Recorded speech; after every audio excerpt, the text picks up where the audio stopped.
নমস্কার, আমি মনোজ। আজ আমরা চোখ আঁকা শিখব। প্রথমে কাগজের উপর আমি একটি বক্স শেপ তৈরি করলাম, যার মধ্যে আমি চোখটি আঁকব। এবার আমার কাছে রয়েছে রেফারেন্স ছবি দেখে এই বক্সের মধ্যে চোখের আউটলাইনটা করলাম।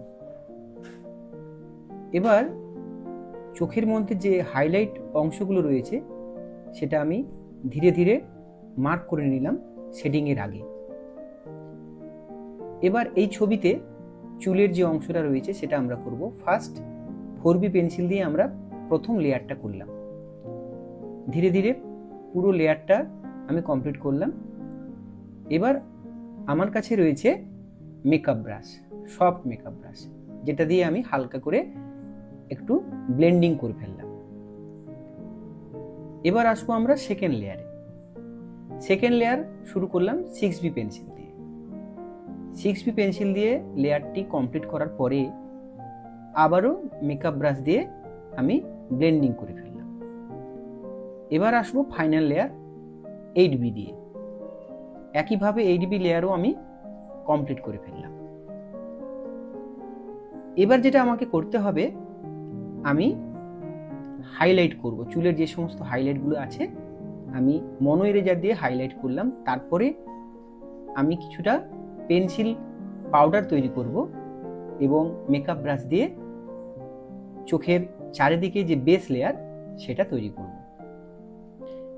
এবার নিলাম মেকানিক্যাল পেন্সিল দিয়ে আমি আইব্রোজের যে চুলগুলো রয়েছে সেটা আমরা করে ফেলব। এবার আসবো রেফারেন্স ছবি মতো আমার চোখের উপরে যে আউটলাইনগুলো রয়েছে, অর্থাৎ চোখের পাতার যে অংশগুলো রয়েছে সেটা আমি 4B দিয়ে ডার্ক করব, দেন 6B, তারপর আবার 8B দিয়ে আমি করে ফেলব। এবার 8B দিয়ে চোখের উপরের পাতার আইল্যাশ, অর্থাৎ যেটা চোখের লোমগুলো রয়েছে উপরের পাতার, সেটা আমরা করে ফেলব। এবার আসছে পিউপিল। ব্ল্যাক পেন্সিল অথবা 10B দিয়ে আমি পিউপিলটাকে ডার্কার শেড করে ফেলবো, হাইলাইট পোর্শনগুলো রেখে। আবারও 4B দিয়ে আমি নিচের পাতার যে শেডিং অংশগুলো আছে সেগুলো আমি করে ফেললাম। এরপর 8B দিয়ে নিচের পাতার যে চোখের লোমগুলো রয়েছে সেটা করে ফেললাম এবং সেই সঙ্গে উপরের পাতার যে লোমগুলো বাকি থেকে সেটা করে ফেললাম। এবার আমি আসছি চোখের মধ্যে যে সূক্ষ্ম সূক্ষ্ম শিরা উপশিরা থাকে, 2B পেন্সিল দিয়ে সেটা মার্ক করে ফেললাম। এবার আসছি হাইলাইট, সবচেয়ে গুরুত্বপূর্ণ অংশ এটা।